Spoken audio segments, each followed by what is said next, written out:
여러분 안녕하세요. 간만에 나레이션을 넣으니까 좀 어색하네요. 제가 요즘 기상시간이 10분이 앞당겨졌는데요.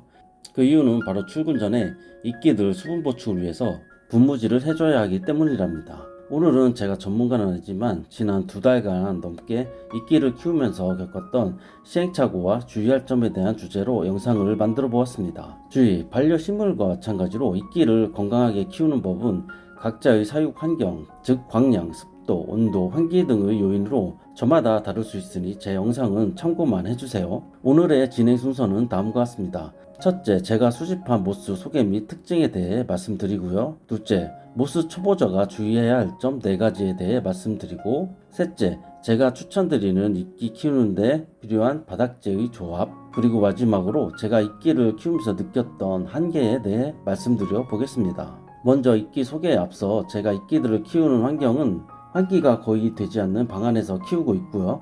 광량은 창문 바로 옆에 위치시켜 방 안에서 가장 밝은 곳에서 키우고 있습니다. 이끼 케어박스는 다양하게 사용하고 있는 중인데요.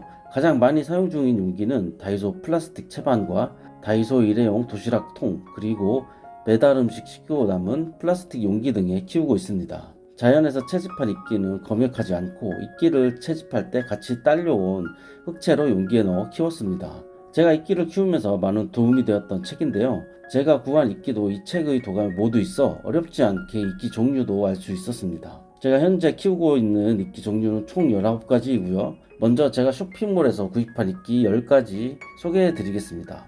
원래 이 도자기 미니어처들은 민속품 경매장에서 이벤트로 당첨됐던 소품들인데요. 이 소품들을 사용한 날이 올까 하곤 했었는데 이렇게 유리돔에 세팅해 놓으니 하나하나 채워질 때마다 정말 재밌더라고요.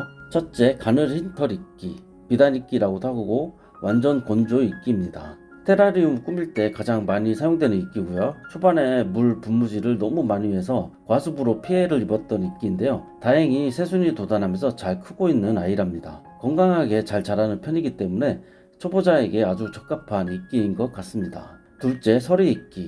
이 이끼도 완전 건조 이끼고요. 마찬가지로 과습으로 피해를 입었었는데요. 보시는 것처럼 흙 위에 올려놓은 개체들은 그나마 잘 자라는 것 같은데 바닥재 없이 박스 안에 넣어준 개체들은 이렇게 뿌리 부분에 계속 물기가 머물면서 갈변해 죽었습니다. 서리 이끼는 아주 배수가 잘 되는 토양에서 키워야 한다고 하더라고요. 키우기 쉬운 편에 속한 이끼라 하던데 케어박스의 뚜껑을 열어 조금만 환기해도 금방 시들고 또 과습이 되면 금방 녹아내리고 밀폐 용기보다는 실외에서 잘 자라는 이끼 같더라고요. 저에게는 좀 더 요령이 필요한 이끼 같았습니다. 셋째, 너구리 꼬리 이끼.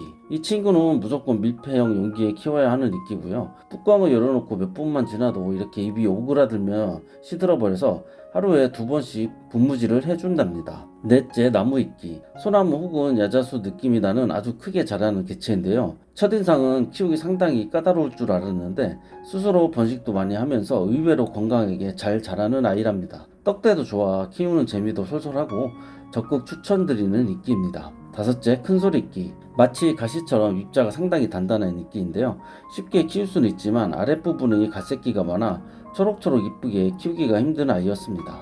여섯째, 큰 꽃송이 이끼. 이 친구도 밀폐형 용기에 키워야 하는 개체로 보이고요. 밖에 꺼내두면 잎의 입자가 아주 얇아서 금방 수분이 날아가면서 잎 끝부분이 갈색으로 변하며 잎이 상하게 되어 이 아이도 하루에 2번 분무질 해주고 있습니다. 하지만 화려하고 번식력도 강해 한번 꼭 키워보시길 바랄게요. 일곱째, 들덩굴 초롱이끼. 이끼들 중 가장 물을 좋아하는 친구이고요. 과습한 환경을 아주 좋아하는 친구입니다. 유일하게 바닥에 수분을 흥건하게 머금고 키우고 있는 아이입니다. 다음 소개할 3개의 식물은 덩굴 식물인데요. 초보자분들도 키우기 아주 쉬운 식물이랍니다. 피커스 미니마, 잎이 하트 모양으로 아주 귀엽죠. 제주 애기모람, 테라리움에 가장 많이 등장하는 식물이랍니다. 셀라지넬라 운시나타, 살짝 청록색 빛이 나는데 정말 엄청 퍽퍽한 상태죠. 이 3개의 덩굴 식물은 하루에 한 번 분무질만 해주면 알아서 뿌리를 내리며 번식해 나가는데요. 시간이 지날 때마다 풍성하게 용기를 채워가는 모습을 보면 아주 키울 맛이 훌륭하답니다. 다음, 집 근처의 야산에서 채집한 이끼 4종입니다. 들소리끼. 과습으로 인한 피해가 가장 컸던 친구인데요. 처음에 가져왔을 때 습할수록 좋다는 생각에 바닥까지 물을 흥건하게 적신 환경에서 키웠더니 뿌리가 금방 썩어가면서 이렇게 죽어버렸는데요. 새로 가져온 개체는 바닥에 젖지 않도록 이끼 상단에만 분무질해 키웠더니 아직도 이렇게 잘 자라고 있습니다. 다음 꼬마 이끼. 이 친구는 들소리 이끼와는 반대로 바닥 흙은 젖지 않았는데 이끼 부분에 분무질을 많이 해줘 피해를 입고 죽었던 이끼인데요. 이렇게 이끼 자체가 빽빽하게 모여 성장을 하기 때문에 분무질 할 때도 상단의 이끼가 물에 잠기지 않고 살짝 머금게 하는 분무질이 아주 중요하더라고요. 13번째 깃털이끼. 인삼 등을 포장할 때 사용되는 이끼고요. 좀 키우다 보면 웃자람이 심해 이쁘게 키우기 힘든 이끼였습니다. 14번째 억새이끼. 삭의 모양이 억새 같은데 어쩜 그리 작은 이끼에서 억새박 같은 느낌이 드는지 신기한 이끼랍니다. 다음은 저희 아파트 화단에서 채집한 이끼 3종입니다. 15번째 쥐꼬리 이끼. 입자가 아주 굵고 탄탄해 키우기 쉬운 이끼랍니다. 16번째 양털이끼. 테라리움 꾸밀 때 푸른 잔디밭을 연출하기 좋은 이끼랍니다. 대신 웃자람이 심해 이쁘게 키우기 힘든 이끼였습니다. 17번째 넓은 잎 유니끼. 아파트 산책하며 발견한 이끼들인데요. 전 특히 넓은 잎 유니끼를 좋아합니다. 아주 풍성하고 빛을 쬐면 반짝이는 모습이 이뻐 테라리움을 꾸밀 때 자주 이용하게 될 것 같더라고요. 마지막으로 동네 상가 화단에서 채집한 이끼 2종입니다. 18번째 우산이끼. 처음에 쇼핑몰에서 구입한 이끼였는데요. 날파리가 하도 많이 나와서 죄다 버렸던 이끼랍니다. 근처 상가 화단에서 다시 채집해와 키워보는 중인데요. 다행히 녹색 새잎이 나오면서 보기 좋게 자라고 있습니다. 잎이 넓어 새순이 연한 녹색을 띄우며 성장하는 모습이 아주 보기 좋답니다. 19번째 가는 참외이끼. 그늘진 소나무 아래 마사토 위에서 자주 발견되는 아이인데요. 아주 입자가 작아 적은 분무질이 중요합니다. 자, 지금까지 총 19종의 이끼를 같이 한번 살펴보았고요. 파트 2 모스 초보자가 주의할 점 4가지에 대해 말씀드려 보겠습니다. 첫째는 과습 주의입니다. 처음에 모스 케어박스 세팅할 때 습기가 많으면 많을수록 좋을 거라는 생각에 바닥을 흥건하게 적신 채로 이끼들을 세팅해 주었는데요. 이끼 하단의 뿌리 부분이 물에 젖어 갈변하며 많이 죽어가더라고요. 중요한 포인트는 바닥 흙은 물에 젖지 않도록 유지하며 겉 흙은 살짝 촉촉한 느낌으로 관리해 주는 것입니다. 둘째는 분무질 주의입니다. 입자가 작고 빽빽하게 모여 자라는 이끼에 너무 많은 분무질을 하면 밀폐된 상태에서 키우기 때문에 환기도 잘 안되는 상황에서 물이 이끼를 덮어 이끼들이 녹아내리며 곤죽이 되어 버리더라고요. 이렇게 큰 이끼 종류는 분무질을 많이 해주어도 잎 사이에 공간이 많고 물기가 금방 빠져나가기 때문에 별 영향은 없었습니다. 셋째는 벌레주의. 제가 이끼를 키우면서 정말 경악했던 부분인데요. 특히 산에서 채집해온 이끼에서 정말 많은 벌레들이 쏟아져 나왔답니다.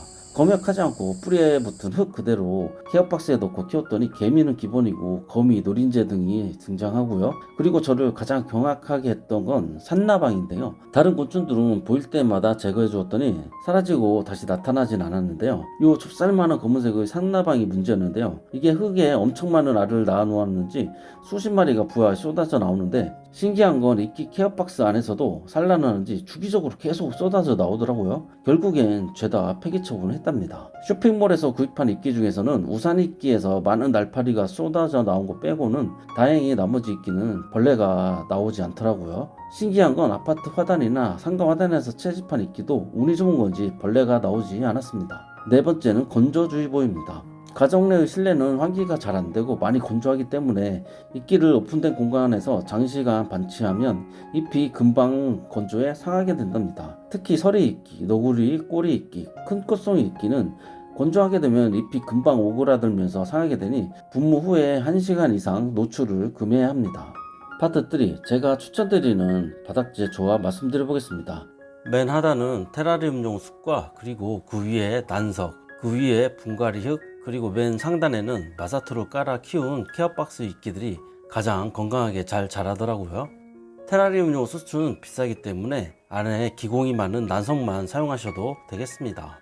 그리고 마지막으로 제가 이끼를 키우면서 느꼈던 한계에 대해 말씀드려 보겠습니다. 제가 아직 노하우가 부족한 부분인데요. 바로 이끼를 자연 상태의 이끼처럼 건강하고 파릇파릇하게 키우기가 너무 힘들더라고요. 보시는 것처럼 제가 4개월 동안 이끼를 채집하고 관찰하면서 자연 환경에서는 이렇게 웃자라는 모습을 본 적이 없었는데요. 실내에서 키우는 이끼는 환기가 부족해서인지 아니면 밀폐된 공간에서 키우는 환경에서 오는 한계인지 제가 더 알아가야 할 숙제인 것 같습니다. 자, 오늘 이끼 키우는 법에 대해 말씀드려보았는데요. 도움이 되셨을지 모르겠네요. 오늘도 제 영상 봐주셔서 감사드리고 전 또 다른 영상으로 찾아뵙도록 하겠습니다.